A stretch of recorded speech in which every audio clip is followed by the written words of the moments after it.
A Butcher's Game, Chapter 17, The Junkyard Blues.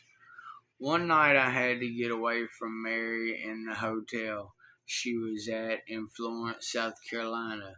There was a lot of people that didn't want me there, so I went across town. There were probably 20 or so people who wanted to scalp me. Anyway, I went out with Jacob and his sister to score some drugs way out in the outer city, some heroin. We got some and we were at this junkyard. I went into the bathroom to do some heroin and Jacob had just done some. It was really strong stuff. I believe they were trying to kill me with it, so I didn't do much. And I also found some ice that I did just to stay awake and counter-react the strong heroin. They started acting funny, so I went outside. Jacob came out for a while later with a lead pipe, so I picked up a few rocks and a stick and started banging on stuff and throwing rocks, acting crazy around this junkyard. Eventually, I took off walking. They were after me because I had a lot of money and drugs on me.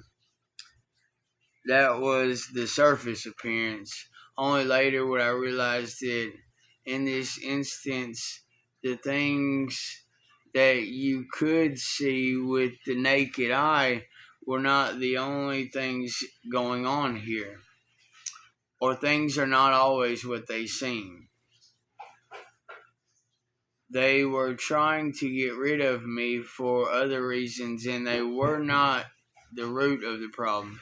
So back to the story. I was a long way out of town and not yet sure they were really trying to take me out. They pulled up on me and my dumb tail got in the car for a ride back into Florence. When I got in, I noticed Jacob had a lead pipe between his legs, so I pulled my knife and was keeping a close eye on him because he was trying to gain the upper hand and catch me slipping, and not paying attention to he wanted to catch me slipping, not paying attention so he could hit me.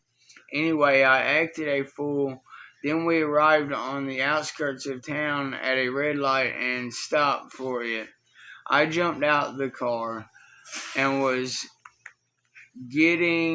was getting late and I was in a bad area.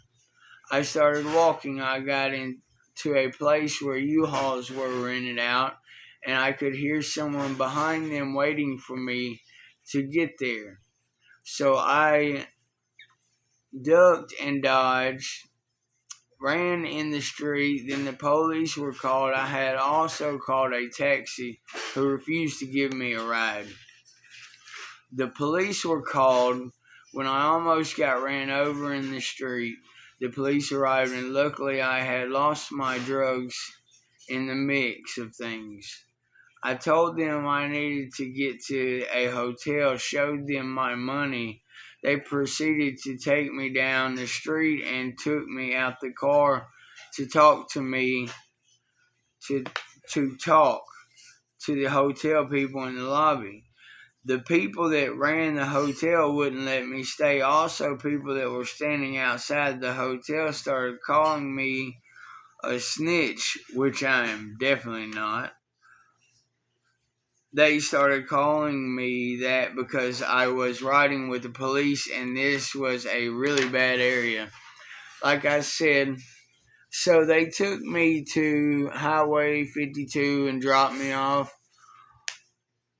in even worse area. I got away from the spot they dropped me off pretty quick, really fast, and went to a friend's motel room. I still had a couple $100, so I got him and her to get me some stuff. Of course, I overdosed right after they told me not to, and I woke up not in the hotel room anymore where I passed out at, overdosed at, but with the boyfriend and some other guys in a borrowed car at another motel in the parking lot. Police waking me up miraculously, they let me go, took the boyfriend to jail, but said his girlfriend had to come get me.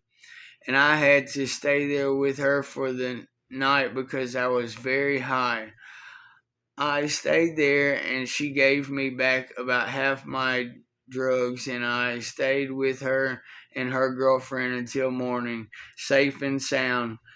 They were prostitutes and tried to sex me, but somehow I kept my virtue.